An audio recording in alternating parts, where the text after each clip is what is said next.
ब्याज दरों पर यूएस फेड के ऐलान से पहले अमेरिकी बाजार मिले जुले बंद। यूरोप में भी कारोबार मिला जुला। एसजीएक्स निफ्टी की सुस्त शुरुआत। एक्सिस बैंक ने जारी किए उम्मीद के मुताबिक नतीजे, लेकिन 22,000 करोड़ रुपए के कर्ज को निगरानी में डालने से बाजार की चिंता बढ़ी। आईडीएफसी बैंक की एसेट क्वालिटी भी हुई कमजोर। मार्च तिमाही में भारतीय इंफ्राटेल का मुनाफा 19% बढ़ा।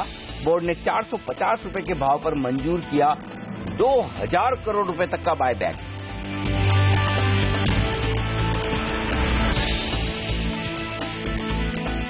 एनएचपीसी में होगा इस वित्त वर्ष का पहला विनिवेश। सरकार ओएफएस के जरिए आज बेचेगी 11% हिस्सेदारी, 2,700 करोड़ रुपए जुटाने का लक्ष्य। फ्लोर प्राइस 6% डिस्काउंट पर 21 रुपए 75 पैसे तय। जेएसडब्ल्यू एनर्जी को 1,000 मेगावाट का पावर प्लांट बेच सकता है जेएसपीएल। आज होगी जेएसडब्ल्यू एनर्जी की बोर्ड बैठक, नतीजे भी होंगे घोषित। भारतीय एयरटेल येस बैंक आज पेश करेगा अपनी तिमाही नतीजे। एक्साइड, गति, सद्भाव, इंजीनियरिंग और कंसाई नैरोलैक के नतीजों पर भी होगी बाजार की नजर।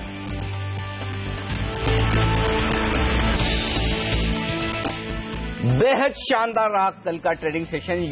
वी शेप रिकवरी बाजार की और दिन के उच्चतम स्तरों पर जाकर बाजार बंद, लगभग साल के उच्चतम स्तरों पर जाकर बंद हुए हैं। आज थोड़ी सुस्ती के संकेत है, लेकिन एक्सपायरी के ठीक एक दिन पहले क्या सुस्त शुरुआत के बाद 8,000 के पार पहुंचेगा निफ्टी और बैंक निफ्टी 17,000 पर टिका रह पाएगा? ये बड़ा सवाल है, इसका लेंगे जवाब। नमस्कार, मार्केट काउंटडाउन में आप सबका स्वागत है। मैं हूं अनिल सिंह। नमस्कार, और मैं हूं हेमंत धई, और हमारे साथ जुड़ रहे हैं हमारे दो खास मेहमान, powermywealth.com के फाउंडर्स एंड सीईओ संदीप वागले और ट्रेड स्विफ्ट ब्रोकिंग के संदीप जैन। संदीप वागले कल भी कह रहे थे बाय ऑन डिप्स का मार्केट है, गिरावट में खरीदारी करनी चाहिए, और देखिए बिल्कुल सही कॉल उनका भी साबित हुआ है कल के दिन।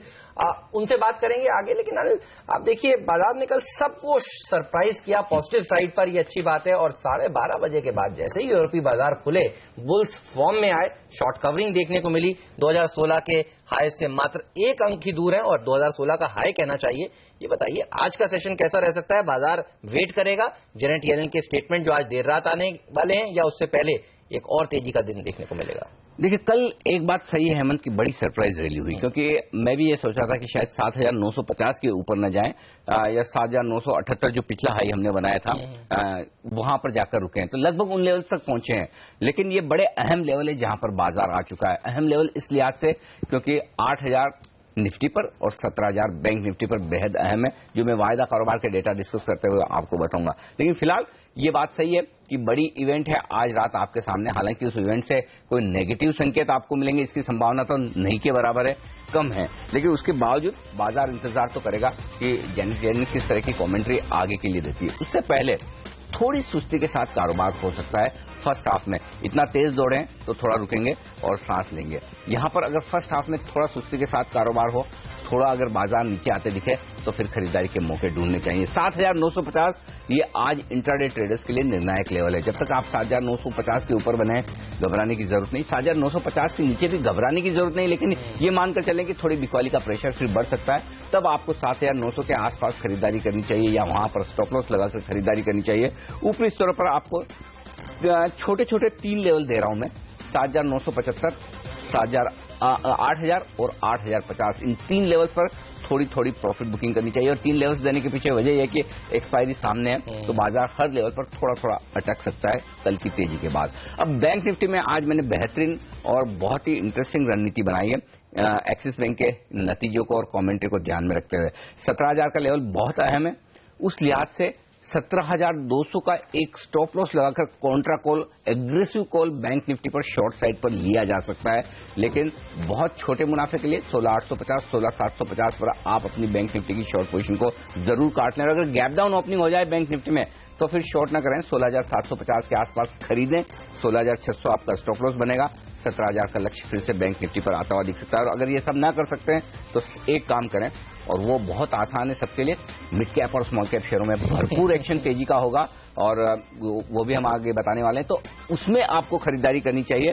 प्राइवेट बैंक्स थोड़े कमजोर रह सकते हैं, लेकिन टेलीकॉम और मेटल्स मजबूती को लीड कर सकते हैं। चलिए टेलीकॉम मेटल्स पर नजर रखिए। और कल तक लग रहा था कि 8,000 को देखिए छूना पाना मुश्किल है, लेकिन एक दिन में देखिए तस्वीर नीचे की तरफ बदली और एक ही दिन में ऊपर की तरफ भी बदली। लेकिन एक चीज और है हेमंत, अभी भी 7,800 8,000 की जो निफ्टी की एक्सपायरी की ट्रेडिंग रेंज है वो अभी तक क्रॉस नहीं हुई है, तो फिंगर क्रॉस, उम्मीद करें कि ऊपर की तरफ हम निकले। बिल्कुल ऊपर की तरफ निकले, यही बुल्स चाहते हैं और बुल्स का ही पलड़ा इस समय भारी लग रहा है। और संदीप हमारे एक्सपर्ट कह भी रहे हैं पिछले 2-3 ट्रेडिंग सेशन से कि तेजी का ही ध्यान बाजार में रखना चाहिए। वागले साहब गुड मॉर्निंग, आपका कॉल बिल्कुल सही साबित हो रहा है। बताइए अब यहां से ऊपर के लेवल्स और कौन से दिख रहे हैं आपको? Good morning Hemant, good morning Anil ji. मैं 8,050 की बात कर रहा हूं, लेकिन ये कहना कि कल तक या एक्सपायरी तक ये हो जाएगा, ये मैं कह नहीं सकता हूं, ये स्पेकुलेशन होगा। शायद ये हो जाए कि आज और कल के दिन में हम ये 7880, 7980, 100 पॉइंट के दायरे में रह जाए, कुछ नहीं हो और परसों बड़ी मुंह आ जाए तो फिर 8,050 के ऊपर के भी टारगेट्स हम देख सकते हैं। 8,150, 8,200 तक भी जा सकते हैं, लेकिन आज और कल में मुझे लगता है थोड़ा सा साइडवेज रहेगा। मैं 7,900 का लेवल वॉच करूंगा क्लोजली, उसके नीचे स्टॉप लॉस डाल के, एक 10 पॉइंट का स्टॉप लॉस डाल के I would take a bet for 8,050। मुझे लगता है ये कल तक आएगा तो अच्छा है, नहीं आया तो उसके 1 या 2 दिन बाद आना चाहिए। बिल्कुल, तो आना निश्चित है। अब यही बात है कि ये लेवल आज हासिल होता है या अगले 1-2 दिनों में। 7,900 के नीचे जाने की संभावना कम है। संदीप की राय खरीदारी की। लेकिन संदीप जैन, हमारे दूसरे संदीप भी हमारे साथ हैं। संदीप, आप भी खरीदेंगे निफ्टी कल की तेजी के बावजूद? नहीं, बिल्कुल खरीदना तो चाहिए। बाय ऑन डिक्लाइन है सर्टेनली, बट ओवरऑल 8,050, 8,200 ये एक रेंज लगती है जहां पे निफ्टी जा सकता। हो सकता है ये थर्सडे को नहीं हो, फ्राइडे को हो, बट फ्राइडे को मुझे लगता है कि एक अच्छी खासी तेजी आनी चाहिए, क्योंकि अभी ओवरऑल जिस तरीके की पोजीशंस 8,000 के कॉल्स में बनी हुई है और 7,800 की पुट्स में, तो ये एक रेंज बना हुआ है। सर्टेनली मैं आपको सुन रहा था, बट ओवरऑल जिस तरीके से कल मार्केट जब नहीं भी चल रहा था तो मिड कैप्स और स्मॉल कैप्स में रैली थी और bank Nifty certainly out perform कर रहा है कुछ ट्रेडिंग सेशन से। तो ऐसा लग रहा है कि ये वापस से ये दोनों सेक्टर चलेंगे, बैंक्स भी चलेंगी और स्मॉल कैप्स और मिड कैप्स में आइडियाज ढूंढने की कोशिश करें और वहां पे जो भी अपने लॉन्ग टर्म एवरेजेस के ऊपर आ रखे हैं स्टॉक्स, तो वहां पे बिल्कुल काम करें। और शो में आगे हो सकता है कि कई स्टॉक्स में ऐसे रेकमेंड करूं। बिल्कुल, हम संदीप जैन से, संदीप वागले से, दोनों से पूछेंगे कौन से उनके टॉप मिड कैप आइडियाज हैं आज के लिए, क्योंकि ये सेक्टर मिड कैप स्टॉक्स का जो स्पेस है, स्मॉल कैप स्टॉक्स का जो स्पेस है, वो एक्टिव रह सकता है कल की सरप्राइज 300 पॉइंट की सेंसेक्स की रैली के बाद। लेकिन अनिल, एफआईएस की तरफ से भी देखिए कॉन्फिडेंस बाजारों पर बढ़ रहा है और ऐसे समय पर कैश मार्केट के वॉल्यूम्स क्लोजली देखने चाहिए और वो लगातार देखिए तेजी की साइड पर रहे हैं। 512 करोड़ रुपए की फिर से उनका कमिटमेंट आया है इक्विटी मार्केट में।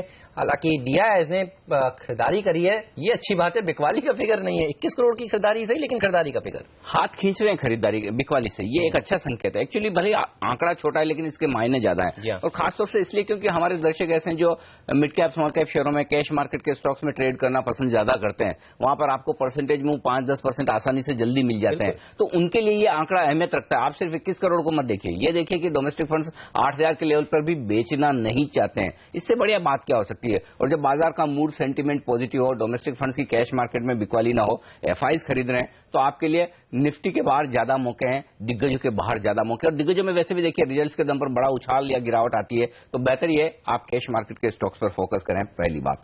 दूसरी बात, वायदा कारोबार के आंकड़े भी बेहद इंटरेस्टिंग है। लगभग 1,000 करोड़ के इंडेक्स फ्यूचर्स कल एफआईज की तरफ से खरीदे गए हैं। इसमें निफ्टी में भी खरीदारी हुई है और बैंक निफ्टी में भी खरीदारी हुई है और दमदार खरीदारी हुई है। तो ये एक कॉन्फिडेंस आपको मिलेगा कि अब से लेकर एक्सपायरी तक आज और कल एफआई शायद बाजार में बहुत कमजोरी वाला रुझान नहीं देख रहे हैं, मजबूती वाला रुझान देख रहे हैं। ऐसे में ग्लोबल संकेतों के चलते कमजोर शुरुआत हो गई तो खरीदारी फिर से लौटती हुई दिखेगी। हाँ, एक आंकड़ा जरूर जो है थोड़ा सा सावधान करने वाला है, और वो उन ट्रेडर्स को सावधान करने वाला है जो निफ्टी के स्टॉक्स में ट्रेड करते हैं, दिग्गजों में ट्रेड करते हैं। 871 करोड़ की स्टॉक फ्यूचर्स की बिकवाली का, तो जहां नतीजे कमजोर हैं, जहां एफआईज की होल्डिंग ज्यादा है, उन स्टॉक फ्यूचर्स में आप थोड़ा सा सावधान रहें, अदरवाइज कहीं कोई दिक्कत वाली बात नहीं है। चलिए, तो वो मिड कैप्स कौन से हैं, वो स्मॉल कैप्स कौन से हैं जहां पर आज आपको तेजी करके पैसा बनाने का भरपूर मौका मिलने वाला है, इस पर बात करते हैं। अब संदीप जैन जी बताइए, एक स्टॉक जो आपको पसंद है जहां पर आज आप तेजी करना चाहेंगे। देखिए, मुझे ऐसा लगता है कि एग्री रिलेटेड सेक्टर्स जो है वहां पे चाल बिल्कुल बन सकती है। और एक स्टॉक अगर मुझे अच्छा लगता है तो वो है आरसीएफ। इनफैक्ट बहुत दिनों की एक सुस्त के बाद ये ओवरऑल निकला है और अपने लॉन्ग टर्म एवरेजेस के ऊपर भी निकला। और जिस तरीके से फर्टिलाइजर सेक्टर के रिजल्ट्स भी आ रहे, कल जीएनएफसी के भी रिजल्ट्स अच्छे आए थे, तो हो सकता है कि ये stock in fact better risk reward ratio भी दे रहा है, बेटर फंडामेंटल्स भी है जीएनएफसी के मुकाबले। तो मुझे लगता है कि आरसीएफ पे बिल्कुल ध्यान रखना चाहिए। तो आरसीएफ में खरीदारी की जा सकती है, ये राय है संदीप जैन की।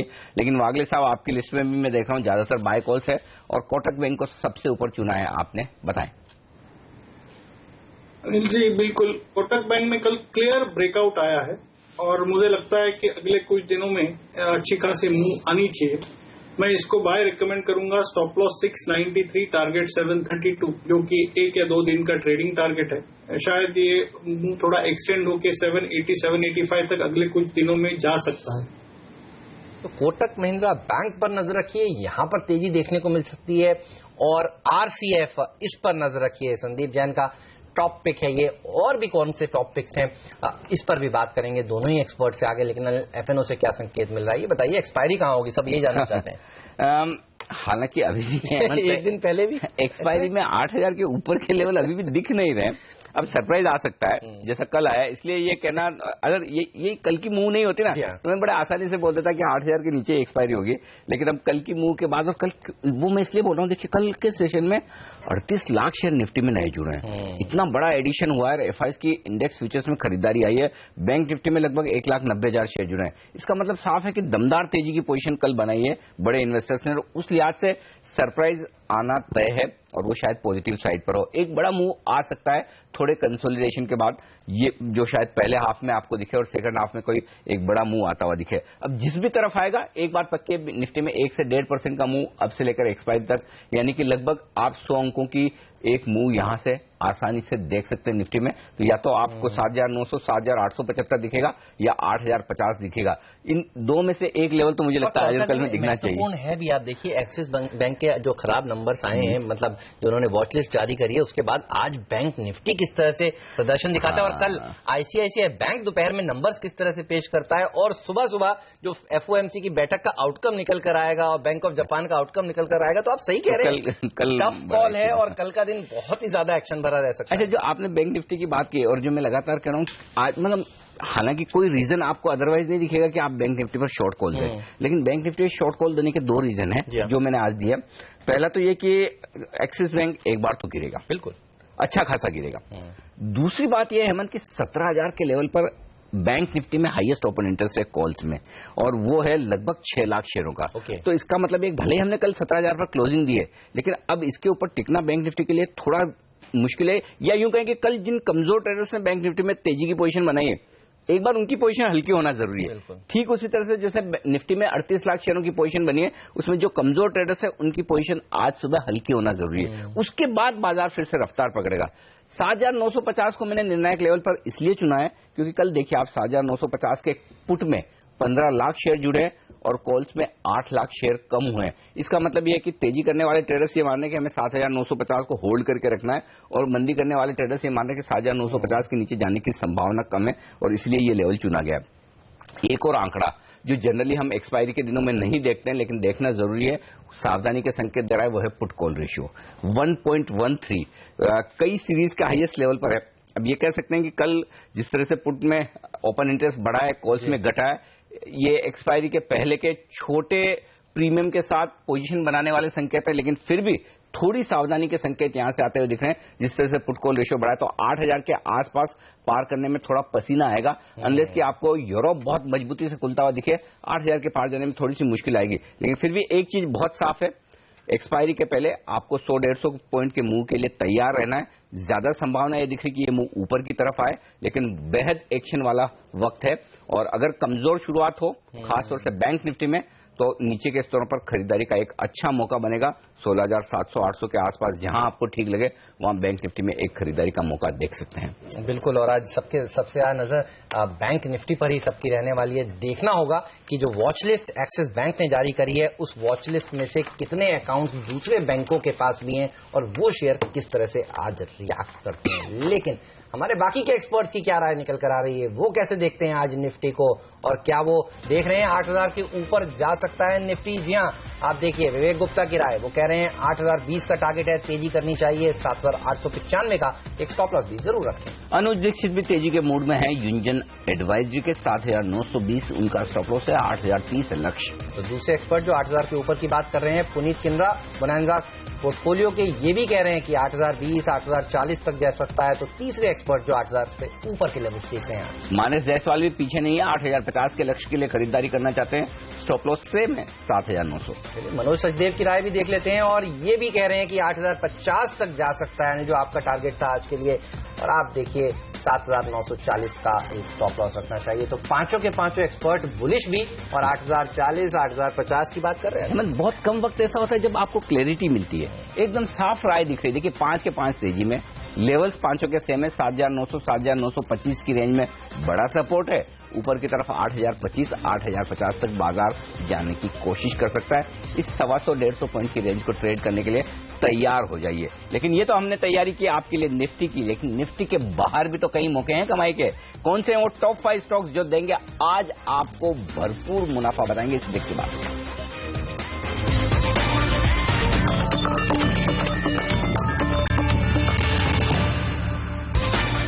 मार्केट काउंटडाउन में आप सभी का एक बार फिर से स्वागत है। वक्त हो गया अब ये जानने का कि कौन से वो स्टॉक्स हैं जहां पर आज दमदार एक्शन देखने को मिलेगा, नीचे और ऊपर दोनों ही साइड पर, क्योंकि ये खबरें कल बाजार बंद होने के बाद आइए जानते हैं। एलेम्बिक लिमिटेड, इसके नतीजे आए कल बाजार बंद होने के बाद और बेहद कमजोर। 4.25 करोड़ के मुनाफे से घटकर नुकसान में आई है कंपनी। लगभग 1.5 करोड़ के आसपास का मुनाफा। आय भी घटी है 33 करोड़ से घटकर 27 करोड़। लेकिन ये एलेम्बिक लिमिटेड के नतीजे हैं, न कि एलेम्बिक फार्मा के। कई बार कंफ्यूजन हो जाता है दोनों स्टॉक में। तो एलेम्बिक लिमिटेड, इसके खराब नतीजे। और रेमंड के नतीजे काफी अच्छे आए हैं। आप देखिए मुनाफा 21.5 करोड़ से सीधा बढ़कर 56.2 करोड़ रुपीस हो गया है।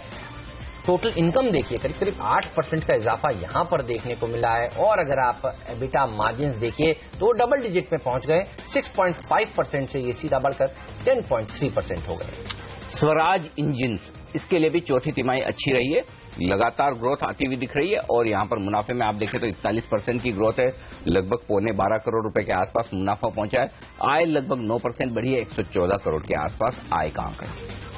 इसके अलावा नजर रखिए आज एनएचपीसी पर। जी हाँ, पहली कंपनी है जिसका विनिवेश सरकार कर रही है इस फाइनेंशियल ईयर में। आज इसका ओएफएस खुलेगा। नॉन रिटेल पार्टिसिपेंट्स यहां पर आज बोलियां लगा पाएंगे। सरकार करीब करीब 11.36% हिस्सेदारी बेचना चाहती है। सरकार की हिस्सेदारी इस समय 85.96% है। लेकिन देखिए फ्लोर प्राइस काफी इंटरेस्टिंग है और ये करीब 6% डिस्काउंट पर तय किया गया है। 21.75 का फ्लोर प्राइस तय किया गया है। और हमने देखा था 31 मार्च को इस शेयर ने नया 52 हफ्ते का उच्चतम स्तर भी छुआ था। तो शेयर अब 52 हफ्ते के उच्चतम स्तर पर है, वहां पर सरकार विनिवेश करने का काम कर रही है। 2,800 करोड़ रुपए सरकार यहां पर जुटाना चाहती है। और रिटेल इन्वेस्टर्स के लिए एक और अच्छी खबर, जो भी कट ऑफ प्राइस होगा उसके 5% डिस्काउंट पर उनको वो शेयर दिया जाएगा। तो आज ये शेयर जरूर एक गैप डाउन ओपनिंग दिखा सकता है। बिल्कुल। और लेकिन एक बात जो रिटेल इन्वेस्टर्स को और ध्यान में रखनी चाहिए, फ्लोर प्राइस 21.75 इसका मतलब ये नहीं कि यही प्राइस पर इशू दिया जाएगा। इशू प्राइस इसके ऊपर भी हो सकती है, वो डिस्कवर की जाएगी बाजार के द्वारा। लेकिन एक और कंपनी ऑयल इंडिया, इसके लिए एक नेगेटिव खबर मानी जा सकती है कि यहां पर भी सरकार डाइवेस्टमेंट के लिए बैंकर से बोलियां मंगवा रही है। आजकल स्टॉक थोड़ा बहुत रिएक्शन देते हैं इस तरह की खबरों पर, जहां जहां भी सरकार मर्चेंट बैंकर्स अपॉइंट करके अपनी डाइवेस्टमेंट की प्रोसेस को आगे बढ़ाए। तो ऑयल इंडिया भी नजर में रखें।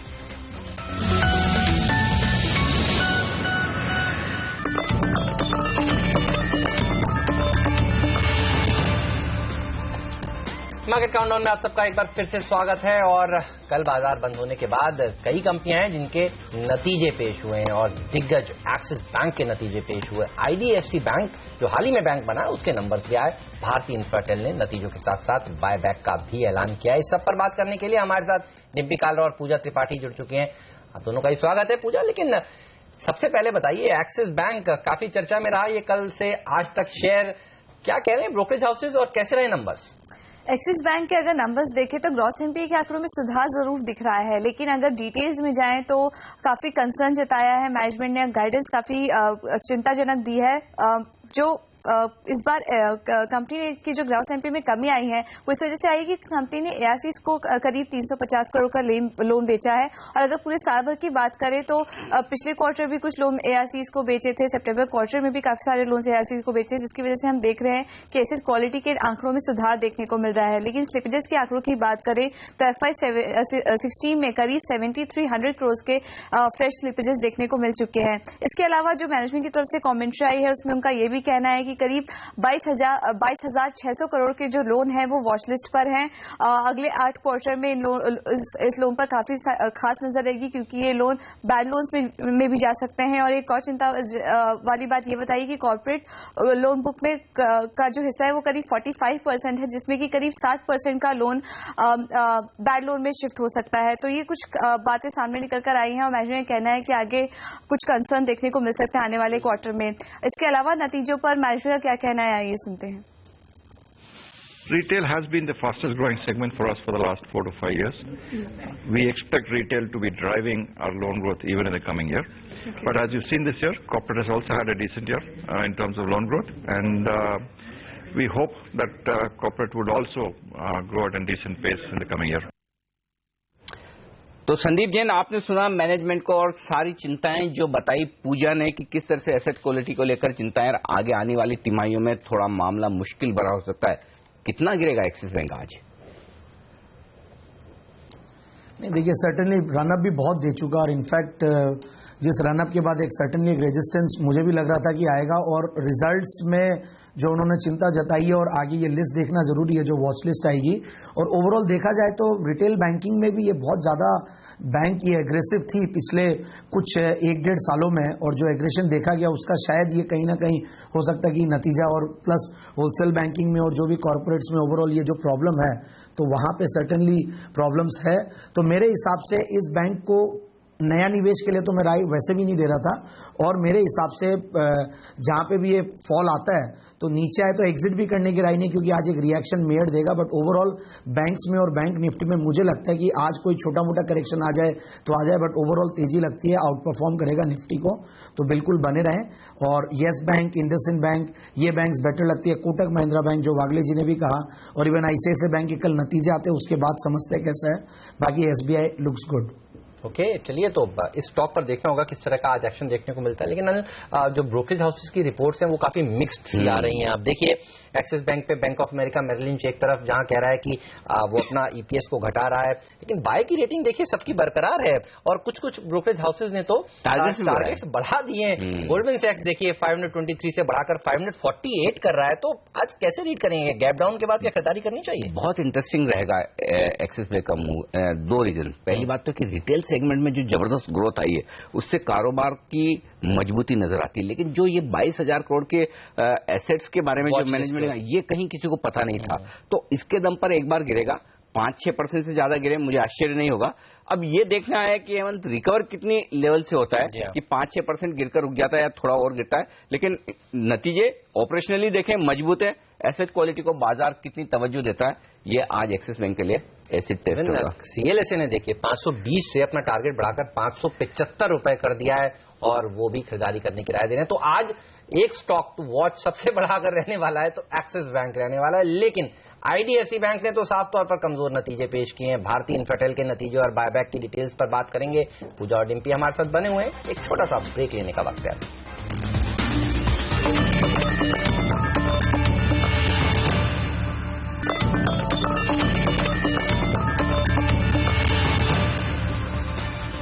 हमारे एक्सपर्ट्स हमारे साथ है संदीप जैन और संदीप वागले, लेकिन हमारी रिसर्च टीम भी हमारे साथ है नतीजों पर पूरी विश्लेषण के साथ। पूजा त्रिपाठी ने अभी ब्रेक के पहले आपको बताया कि कैसे रहे एक्सिस बैंक के नतीजे, लेकिन भारतीय इंफ्राटेल इसने भी कल बाजार बंद होने के बाद नतीजे भी पेश किए और बायबैक का भी ऐलान किया। डिम्पी कालरा भी हमारे साथ है। डिम्पी बताए डिटेल्स पूरी।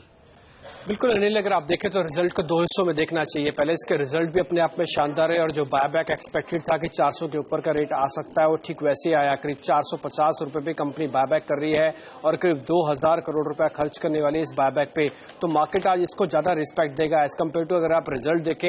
रिजल्ट ने भी थोड़ा आउट परफॉर्म किया है, हालांकि पहले से उम्मीद थी कि रिजल्ट इस बार स्ट्रीट को थोड़े एस्टिमेट्स को बीट कर सकता है, वो ऐसा होता हुआ भी दिखा। अगर इसका मुनाफा देखें तो 661 करोड़ रुपए आया है, जो कि उम्मीद थी कि 600 करोड़ रुपए से कम रहने वाला है।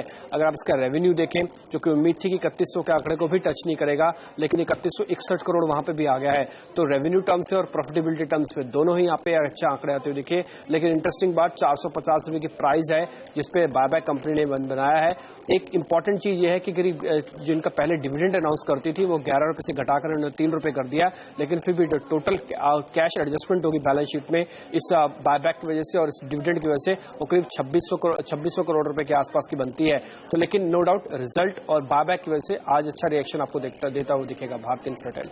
बिल्कुल, तो 450 रुपए तक के बायबैक और 2000 करोड़ रुपए तक की खरीदारी होगी बायबैक में। अपनी लिस्टिंग से 50% की जबरदस्त रैली दिखा चुका है ये स्टॉक, लेकिन कुछ दिनों से थोड़ी सी गिरावट देखने को मिल रही थी जब ये खबरें आई थी कि भारतीय एयरटेल अपनी हिस्सेदारी इसमें बेचना चाहता है, लेकिन अब बायबैक से सपोर्ट मिलेगा। चार्ट्स कैसे लगते हैं वागले साहब, बताइए क्या लग रहा है चार्ट्स आज यहां पर, और क्या ट्रेड लेना चाहिए? भारतीय इंफ्राटेल में मेरे को थोड़ा सा करेक्टिव मूव लग रहा है। 363 एक सपोर्ट लेवल है, 360 358 अगर ये तोड़ देता है, जो कि हो सकता है, आपने सही कहा थोड़ा सा करेक्टिव लगता है, तो ये शायद 330 तक भी गिर सकता है। लेकिन शॉर्ट अगर करना है तो 360 के नीचे ही करे। करंटली 363 360 एक स्ट्रॉन्ग सपोर्ट लेवल है, जैसे ही वो टूटता है शॉर्ट करे, एक 365 का स्टॉप लॉस रखे और 330 का टारगेट बहुत जल्द आ सकता है। लेकिन अगर 368 के ऊपर ही खुले तो वीकनेस तो नहीं रहेगा, इट कैन मूव टुवर्ड्स 375 380 ये रेंज में रहेगा। 365 380 ये रेंज, मुझे अपसाइड 380 भी ब्रेक होते हुए नहीं लगता है। ऊपर में 380, नीचे में 360, ये है रेंज। देखते हैं इन नंबर्स और बायबैक के बाद क्या स्टॉक गिरता है या फिर बढ़त देखने को मिलती है। लेकिन आईडीएफसी बैंक इसने भी अपने नतीजे पेश किए कल बाजार बंद होने के बाद। पूजा बताएं क्या है आपका विश्लेषण? आईडीएफसी से कमजोर नतीजे आए हैं। अगर एसेट क्वालिटी के नंबर्स की बात करें तो ग्रॉस एनपीए पिछले क्वार्टर के 3% के सामने इस बार 6% के ग्रॉस एनपीए के आंकड़े आए हैं। वहीं नेट एनपीए के आंकड़ों में भी इस बार बढ़त देखने को मिली है। ये दूसरा क्वार्टर है जब बैंक ने अपने नतीजे घोषित किए हैं। ये जो एनपीए में इतनी बढ़ोतरी हुई है उसका कारण बैंक ये बता रही है कि आईडीएफसी जो कि एक इंफ्रा फाइनेंसिंग कंपनी थी, उसने कुछ पुराने लोन दिए थे इंफ्रा टेलीकॉम सेक्टर को, वहां वो जो लोन है वो अब आईडीएफसी बैंक के बुक्स में ट्रांसफर किए जा चुके हैं, जिसकी वजह से एनपीए में बढ़ोतरी हुई है। लेकिन मैनेजमेंट का यहाँ पर कहना है कि इस लोन के सामने बैंक ऑलरेडी जितनी प्रोविजनिंग करनी थी वो कर चुके हैं, तो इसको डिटोरिएशन नहीं कह सकते क्योंकि प्रोविजनिंग के आंकड़ों में ज्यादा कुछ बढ़त नहीं हुई है, तो इसको डिटोरिएशन नहीं कहेंगे। और आगे जाके ये जो लोन दिए हैं इंफ्रा टेलीकॉम सेक्टर को, ये वॉच लिस्ट पे रहेंगे। इनसे रिकवरी और इनसे आगे और ज्यादा रिकवरी की उम्मीद बैंक जता रहा है, लेकिन आगे आने वाले कुछ समय अभी बैंक के लिए, क्योंकि वो एक्सपेंशन मोड में है, तो कुछ कंसर्न आगे आने वाले क्वार्टर्स में देखने को मिल सकते हैं। ओके, चलिए, तो आईडीएफसी बैंक ये स्टॉक आज तेज गिरावट के साथ खुलता हुआ दिखेगा, लेकिन उसके बाद क्या करना चाहिए? जैन साहब, आईडीएफसी बैंक जब से ये बैंक बना है और जो इसके परिणाम आ रहे हैं वो काफी निराशाजनक आ रहे हैं, एनपीएस दुगने होते हुए। देखिए डीमर्जर की है और जिस तरीके से अभी सुन रहा था मैं, बट ओवरऑल मुझे ऐसा लगता है कि जिन लेवल्स पे ये स्टॉक है और ओवरऑल पार्टिसिपेट नहीं किया बाकी बैंक्स के मुकाबले, और नई बैंक है तो थोड़ा टाइम भी लगता है, बट जो भी लॉन्ग टर्म इन्वेस्टर्स है वो लोग बिल्कुल इसमें बने रहें। और कहीं ना कहीं मैं ये राय भी दूंगा कि अगर कोई करेक्शन आए ये बैड रिजल्ट से, तो वहां पे खरीदारी की राय दूंगा मैं। की राय है निचले स्तर पर आईडीएफसी बैंक में। लेंगे एक छोटा सा ब्रेक, और ब्रेक के बाद कुछ और स्टॉक्स जहां पर बाजार बंद होने के बाद कल नतीजे आए और जहां पर एक्शन आज रहने वाला है, तैयार करेंगे लिए आपके लिए रणनीति और साथ ही वायदा कारोबार पर राय देने के लिए हमारे साथ अमित हर्चेकर भी जुड़ेंगे इस ब्रेक के बाद।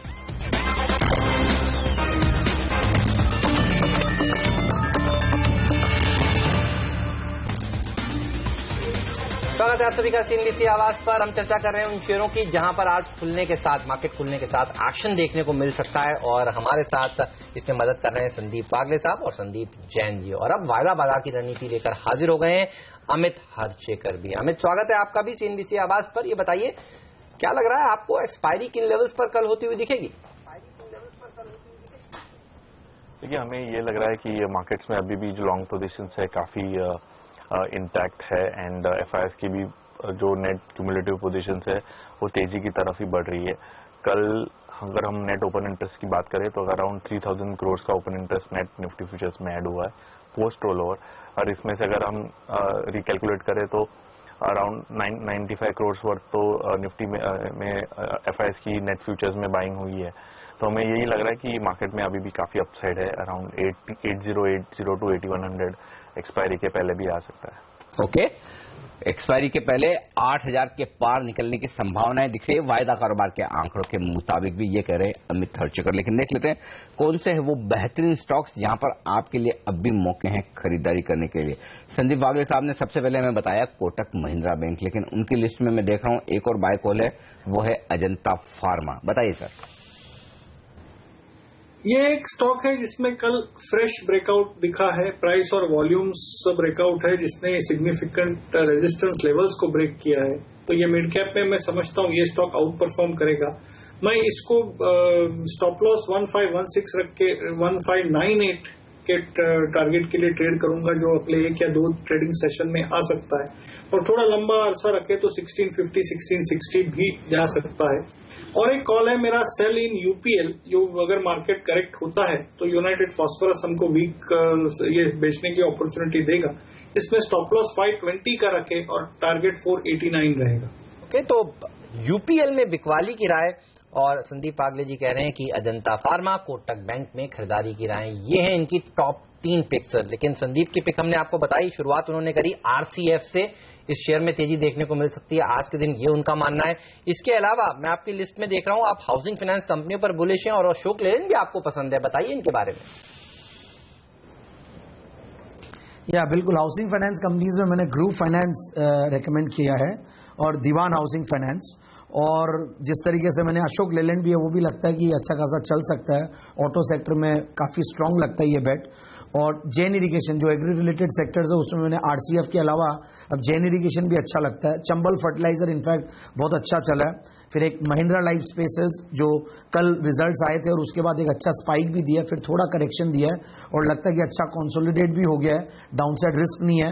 और एक एटलस साइकिल्स, ये भी इनफैक्ट अच्छा खासा अपने 200 डीएमए के ऊपर भी आया और इनफैक्ट डाउनसाइड रिस्क इसमें भी नहीं लगती है। और जो रूरल डिमांड अपटिक आएगी तो उसमें सर्टेनली ये बहुत बड़ा बेनिफिशियरी रहेगा। और मैनेजमेंट चेंजेस भी इस कंपनी में, तो ओवरऑल लगता है कि ये कंपनी भी परफॉर्म करेगी। तो ये सारे स्टॉक्स है, क्योंकि मैंने कोशिश की कि और मिड कैप आइडियाज दे दूं, तो आपने पूछा था 2-3 सेक्टर्स के लिए, बट मैंने 5-6 आइडियाज दे दिए। चिंता मत करिए संदीप, आज तो वैसे भी कैश मार्केट के स्टॉक से भागने वाले हैं, तो आपका दिन है, आप जो स्टॉक बोलेंगे वो जरूर भागेंगे। लेकिन कुछ बेहतरीन पिक्स वायदा कारोबार के ट्रेडर्स के लिए भी है अमित के पास, और अमित ने खरीदारी की राय दी है बीईएल, भारत इलेक्ट्रॉनिक्स लिमिटेड में। क्या टारगेट्स है इसके अमित? डिफेंस और कंस्ट्रक्शन सेक्टर काफी अच्छा लग रहा है, क्योंकि स्टॉक ये सेक्टर में काफी एक्यूमुलेशन हो चुका है, एंड क्योंकि ये हाई बीटा सेक्टर है, यहाँ से निफ्टी से ज्यादा इसमें उछाल आने की चांसेस है। बीएल की बात करें तो स्टॉक में काफी अच्छा लॉन्ग बिल्डअप हुआ है, जिसकी एवरेज प्राइस अराउंड 1160 टू 1175 है, एंड इसी कारण स्टॉक में अब तक बढ़त नहीं आई है, सिर्फ एक्यूमुलेशन फेज ही जारी था। हमें अभी लग रहा है कि स्टॉक में अभी ब्रेकआउट आ सकता है, एंड ये रैली इवन 1320 तक भी एक्सटेंड हो सकती है। तो from a short term trading perspective से हम ये सलाह दे रहे हैं कि इस लेवल पे भी आप फ्यूचर्स बाय करें 1150, क्योंकि शॉर्ट टर्म सपोर्ट है, उसका स्टॉप लॉस रखे, एंड 1280 से 1300 के लिए आप इसमें ट्रेड कर सकते हैं। इसके अलावा ये बताइए, अगर एक शेयर आपको बेच कर जाना हो तो वो कौन सा होगा? अमित, किस पर आप बेरिश है सबसे ज्यादा? देखिए, हमारा व्यू आईटी सेक्टर पे काफी नेगेटिव है, क्योंकि फर्स्ट ऑफ ऑल नैस्डैक काफी गिर रहा है कितने दिनों से, एंड उसी कारण आईटी इंडेक्स में भी बिकवाली आ सकती है। काफी लॉन्ग पोजीशंस क्रिएट हुए थे इन्फोसिस के रिजल्ट्स के बाद, और अभी कुछ अनवाइंडिंग के संकेत इसमें दिखाई दे रहे हैं, एंड इन्फोसिस के लॉन्ग टर्म चार्ट्स भी काफी बेरिश हैं। तो हमें यही लग रहा है कि इन्फोसिस में रिस्क रिवॉर्ड रेशियो डाउनसाइड बायस है। फ्रॉम अ ट्रेडिंग पर्सपेक्टिव 1275 के स्टॉप लॉस से हमें इसके शॉर्ट करने की सलाह होगी। हमारा जो शॉर्ट टर्म लक्ष्य है 1160 टू 1155, जो कि वो ब्रेकअवे गैप थी, अगर वो ब्रेकअवे गैप के नीचे इंफोसिस फिसलता है तो काफी पॉसिबिलिटी है कि स्टॉक में long term trend reversal confirmation आ जाएगी एंड स्टॉक में फिर से 10 से 15% की गिरावट आने के चांसेस है। फिलहाल तो 1160 तक की गिरावट रुकनी चाहिए। कल हमने देखा था एप्पल के नंबर्स काफी कमजोर आए थे, इसलिए नैस्डैक लाल निशान लगाकर बंद हुआ था, पूरा आईटी पैक प्रेशर में था। आज इन्फोसिस पर बेरिश है। देखते हैं, चलिए दुनिया भर के बाजारों में जो आईटी शेयरों की कल कमजोरी हुई उसका असर आज पड़ता है, कितना पड़ता है, क्योंकि इन्फोसिस शॉर्ट करने की राय दी है अमित ने, वहीं शॉर्ट करने की राय यूपीएल में दी थी संदीप वागले साहब ने। तो ऐसा नहीं कि सब तेजी का ही मामला है, कुछ स्टॉक स्पेसिफिक एक्शन आपको मंदी का भी लेना चाहिए। लेकिन बाजार के एक्शन पर बातचीत करने के लिए हमारे साथ अब क्राफ्ट वेल्थ मैनेजमेंट के एमडी आशीष कुकरेजा भी कार्यक्रम में शामिल हो रहे हैं। आशीष जी, गुड मॉर्निंग, स्वागत है आपका सीएनबीसी आवाज पर। बताइए, क्या एक्सपायरी 8000 के ऊपर हो पाएगी, ऐसा लग रहा है आपको?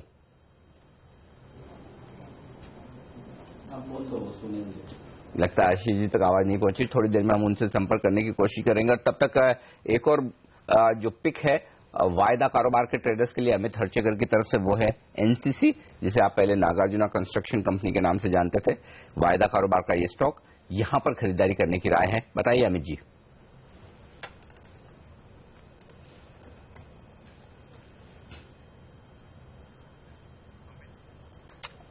लगता है आज अमित जी, क्या आप तक आवाज पहुंच रही है मेरी?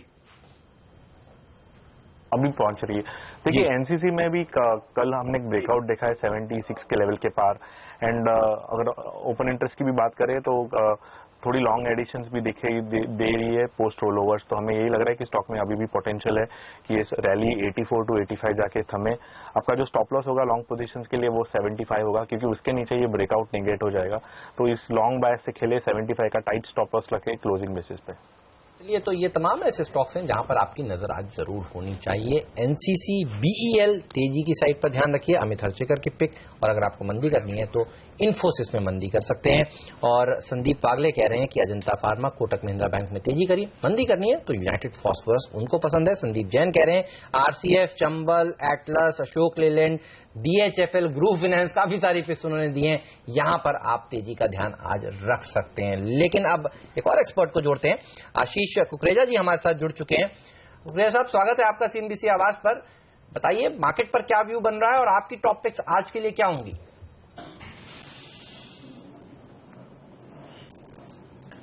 देखिए, इस समय थोड़ा रुझान तो डेफिनेटली पॉजिटिव है।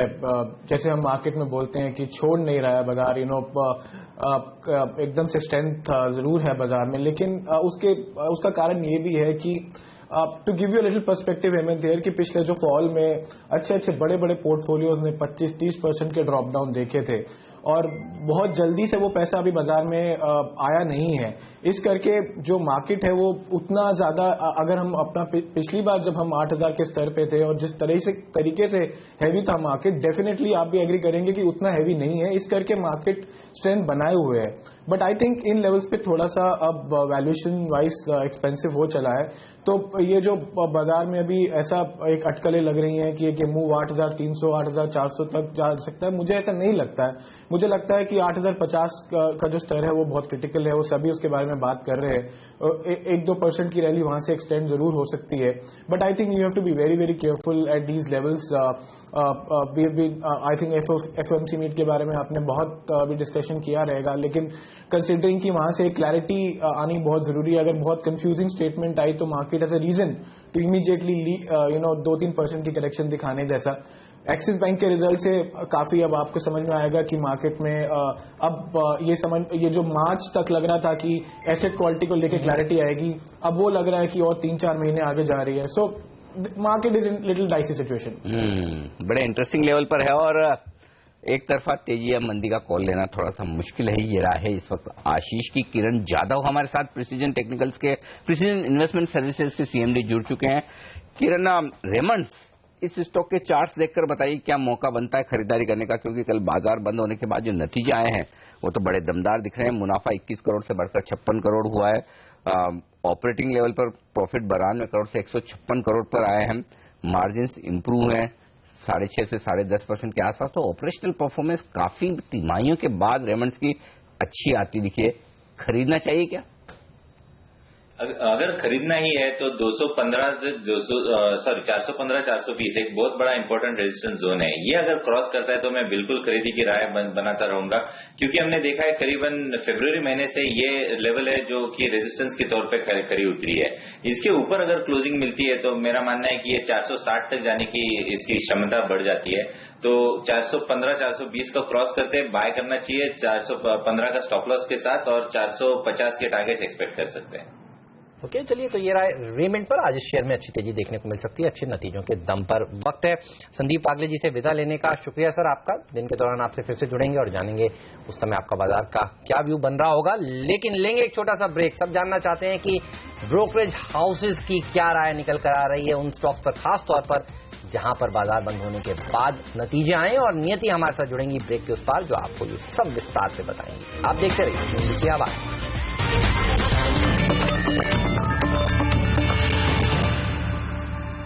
हमारे एक्सपर्ट्स हमारे साथ है किरण यादव, आशीष कुकरेजा, अमित हरचेकर, और अब लेते हैं राय कुछ स्टॉक्स पर जहां पर आज हो सकता है एक्शन। खरीदारी के मौके कहां बन रहे हैं, कौन से स्टॉक से जहां पर आपको निवेश करना चाहिए। आशीष, आपकी पिक्स क्या है?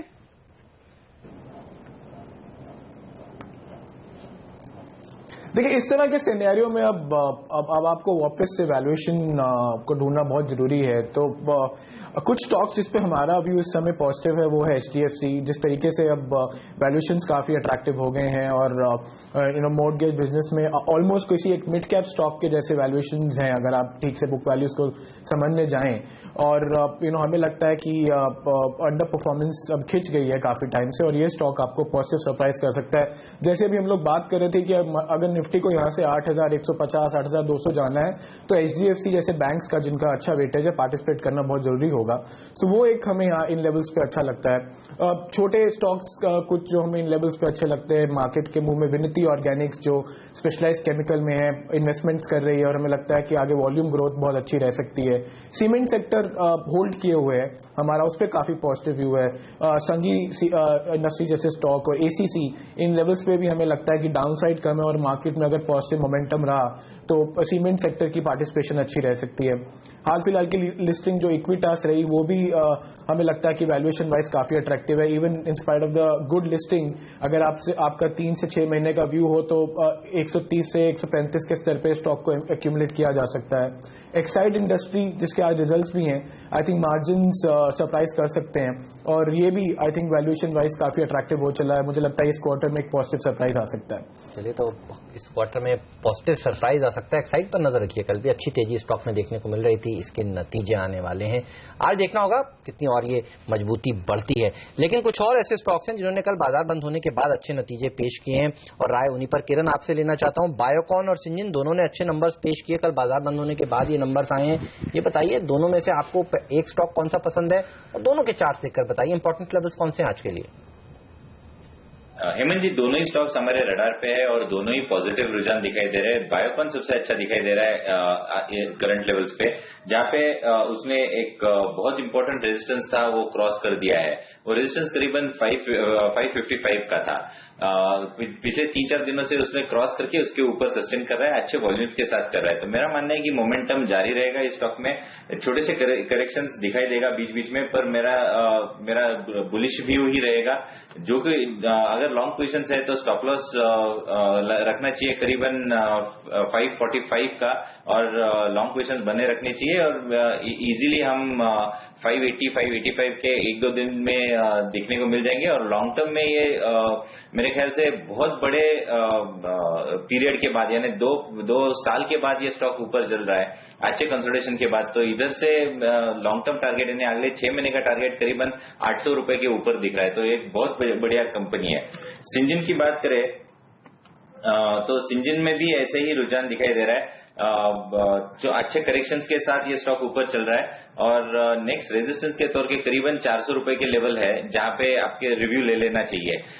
400 रुपए का लेवल करीबन अगले 15-20 दिनों में आ जाना चाहिए, और आपको स्टॉप लॉस इस स्टॉक में करीबन 375 का रखना चाहिए। ठीक बात है। चलिए देख लेते हैं आज FI ब्रोकरेजेस की कहां रिपोर्ट्स आई हैं। नीति हमारे साथ है हमेशा की तरह सारी रिपोर्ट्स लेकर।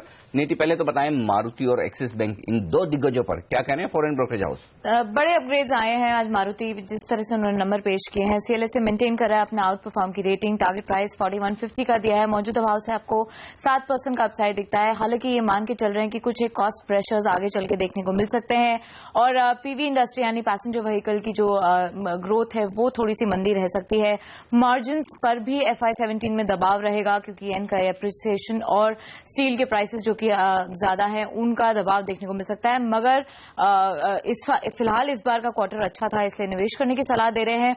क्रेडिट स्विस अपनी आउट परफॉर्म की रेटिंग मेंटेन करा है, टारगेट प्राइस इन्होंने बढ़ा दिया है, अब इसको बढ़ा के 4540 का कर रहे हैं। मौजूदा भाव से आपको 17% का एक अपसाइड ये शेयर दिखा सकता है। इनफैक्ट सारे ब्रोकरेजेस, गोल्डमैन सैक्स हो, मॉर्गन स्टैनली हो, सिटी हो, इन सभी ने अपने टारगेट प्राइस बढ़ाए हैं 4302 से 4400 तक के। मगर नोमुरा का एक टारगेट प्राइस है जो कि सबसे ज्यादा हाई है, 18% की मौजूदा भाव से तेजी का इन्होंने टारगेट प्राइस दिया है, 4560 का दिया है। मगर जेफरीज अंडर परफॉर्म की रेटिंग मेंटेन कर रहा है क्योंकि वैल्यूएशंस इनको अभी भी बहुत ज्यादा लगते हैं।